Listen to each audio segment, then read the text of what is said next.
God damn, the Phantom Troupe Hunter x Hunter episode 51. They gotta be the most violent group I've seen in pretty much any shonen manga or any shonen anime. Cause god damn, episode 51 yet again, just the violence, the gore, the destruction that the Phantom Troupe brings. It can't be rivaled. Like, whoa. Like, I've seen some pretty freaking badass groups and whatnot that have caused carnage, like, the Akatsuki and Naruto, the Espada and Bleach. There's some pretty hectic ones, but the Phantom Troupe, I don't know if it's just because Hunter x Hunter is overall just more violent and shows more graphic situations, but god damn.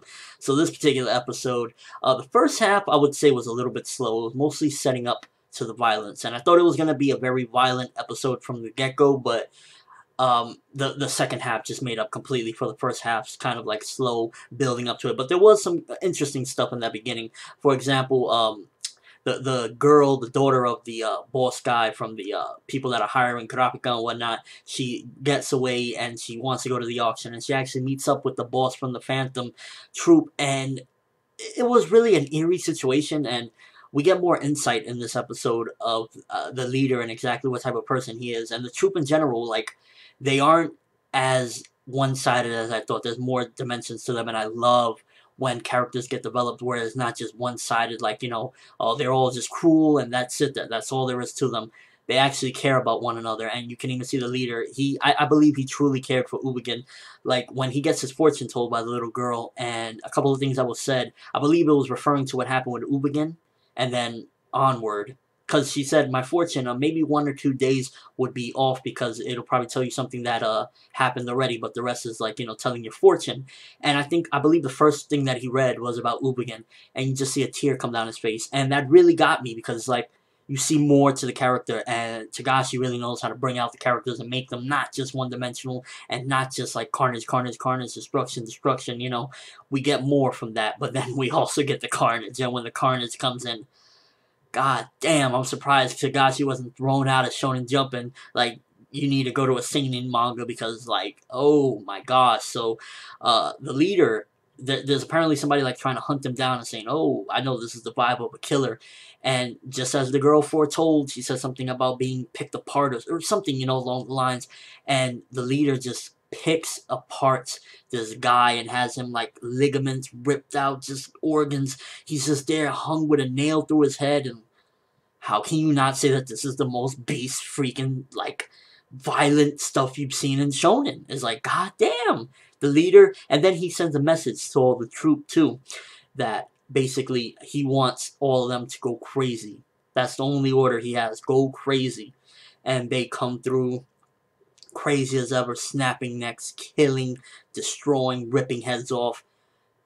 Phantom Troupe for the win. Like, episodes like the previous ones, I haven't done them yet, but they're inspiring a lot of videos based on Hunter x Hunter stuff, or just stuff that I need to mention in comparison videos and whatnot, because the Phantom Troupe is just, they're phenomenal. They're one of the craziest groups I've seen in shonen, period. It's just, they're rebels, but there's more to them than meets the eye, and that's what I really liked about it. And overall, the first half of the episode was a little bit slow. It was kind of setting up and whatnot, but the second half was just like, respect the Phantom Troupe, please, like, right now. Crazy episode. Like, again, like I said previously, the first half was a bit slow, but you could appreciate some of the stuff, like the fortune-telling setup for you really understanding the characters more, especially the main character. And we learn his name. I believe it was Lucifer, something like that, Lucifer, or something along the lines of that. And we learn a couple different things, like, really just, we get more of the character, in my opinion. And we also see Kurapika's loyalty to the guy that hired him, which was pretty interesting as well. But just the second half, the carnage and mayhem just really brings out the die-hard, violence-loving, guy that I am. I love to see violence in series. Not of course, that I like it any more so than, the actual content and building up. But it just always gives me a thrill to see stuff like that. It's just crazy stuff. And I really enjoyed it in this episode. Next week is looking even more crazier because I believe, maybe I'm wrong, but wasn't that one of Kitowa's relatives? I believe even Kurapika mentioned it, that was, I think that was his grandfather. Maybe I'm mistaken, because it's been a while since I've seen the beginning parts of Hunter, but I believe that was his grandfather in the line of people getting ready to go up against the Troupe and try to kill them. But based off the preview, it looks like it's going to get more epic, and it looks like the leader is going to be fighting that relative, and I cannot wait to see it. We got Gon and Kitowa as well in the next episode, and I just can't wait to see what's going to happen next. What did you think? Is the Phantom Troupe one of the craziest groups you've seen? Because, shit, episodes like this right here prove how beast they are. That's all I have for this review. Thanks for watching. Hope you enjoyed. Overall, I gotta give it a solid episode, because just because the first half was a little bit slow, it did set up nicely for the mayhem and carnage in the second half. So it was a pretty awesome episode. As always, people, I'm ForneverWorld, and have an awesome day.